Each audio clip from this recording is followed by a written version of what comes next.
Gold just moved higher, but not because markets are crashing. According to Reuters, investors are shifting into gold as a hedge, not panic, while U.S. Treasury yields pulled back and the dollar weakened slightly. At the same time, Jerome Powell said the Federal Reserve is still not ready to cut rates, keeping financial conditions tight and limiting risk appetite. So here's the real question. If gold is rising, but stocks are not collapsing, and crypto is not reacting, what exactly is the market pricing right now?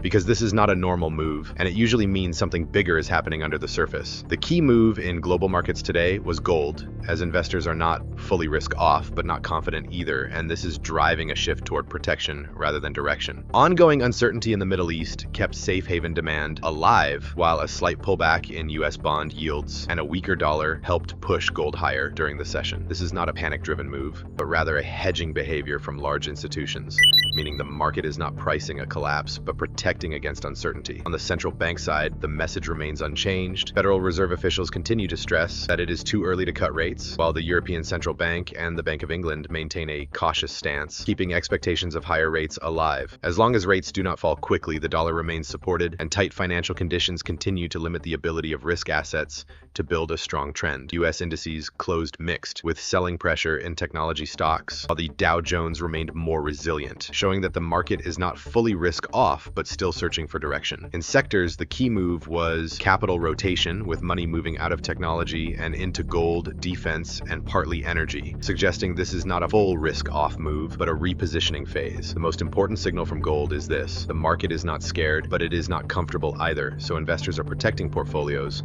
rather than exiting risk entirely. Before moving to crypto, it is important to note that crypto usually reacts first to changes in liquidity and risk appetite. In crypto, the picture remains weaker. Despite the rise in gold, there was no strong reaction in crypto, showing that liquidity is still limited. Bitcoin traded in a narrow range and stabilized around $66,000, while Ethereum held above $2,000 but failed to attract strong buying. Total crypto market cap stayed flat, volume remained limited, and most activity stayed concentrated in Bitcoin and Ethereum, while altcoins continued to show weakness. Weak ETF flows and ongoing regulatory uncertainty continue to limit upside in crypto markets. This aligns with the macro picture. As long as rates stay high, the dollar remains strong, and liquidity is limited, it is difficult for crypto to build a strong trend. Overall, the market still has no clear direction. This is not a rally or a crash. This is a transition phase where investors are balancing between risk and protection. Unless this balance shifts, it is difficult to see a strong trend, and direction will only become clear with changes in rates, the dollar,